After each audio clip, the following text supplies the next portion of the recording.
Hey there, it's Susan Peirce Thompson and welcome to the weekly vlog. I'm going to say a bold thing. If I were getting the opportunity to talk with someone that I knew was about to start Bright Line Eating, and I could offer them just one piece of advice to guide their whole bright journey, today's vlog topic is what I would say. I would tell them to decide right up front to pledge, to commit, to orient themselves toward becoming a maintenance maestro, which is the term we use in Bright Line Eating for someone who commits to learning all about maintenance and doing maintenance right, like mastering maintenance. And the reason is that I think that when people start Bright Line Eating, they are already oriented toward figuring out the basics. They want to learn how to do the food plan. They want to get the weight off, right? That's usually their motivation. And so I don't need to convince people to focus up right up front. But what happens is people get into a groove with doing Bright Line Eating the weight loss way and their weight's melting off. And I feel like the time that they most need to refocus is often when they kind of have the overconfidence bias and they think they've got this now and they lose some of their focus. And that's as they're transitioning from weight loss into maintenance. And I think that resolving to do maintenance well, understanding that maintenance is a thing, it is a thing.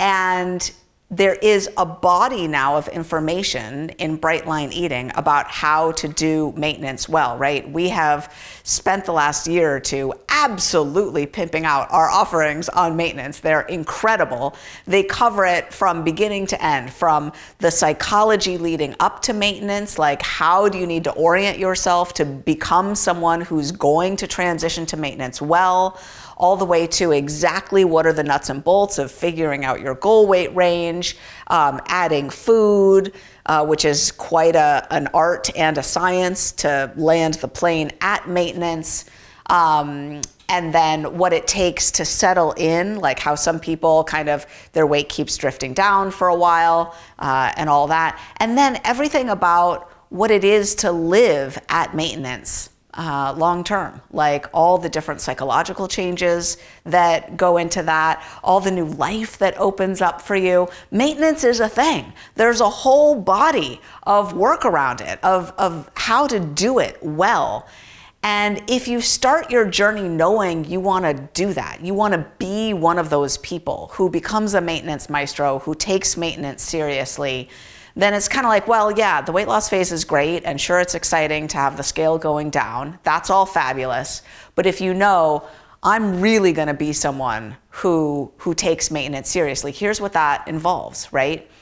It involves studying up on it and taking it seriously.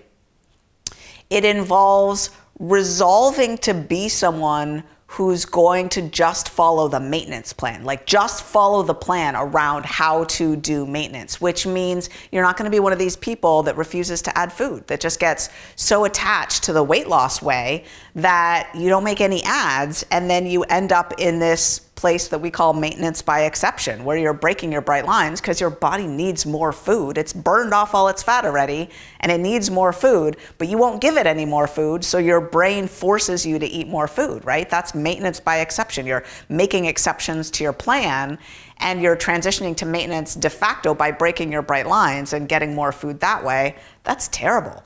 You're going to become someone who follows the maintenance regimen, which means adding food to the plan in a structured way, so you're still writing down your food and eating only in exactly that, and you're now adding more food to the plan, right?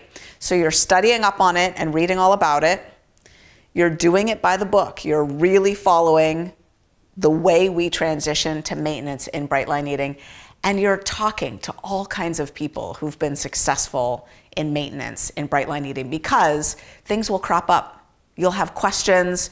You'll be going through something and you'll wonder, do other people go through this too? And you'll float it out to the community and you'll get tons of reassuring, wise, seasoned responses from people who've been on the path before you.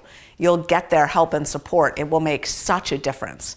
So those are basically the elements of becoming a maintenance maestro. We have so much support for you.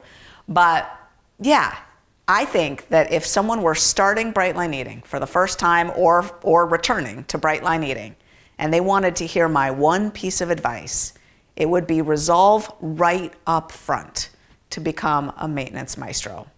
And I'm so grateful that we have the support for you now to do that in a really structured way in our membership. So that's the weekly vlog. I'll see you next week.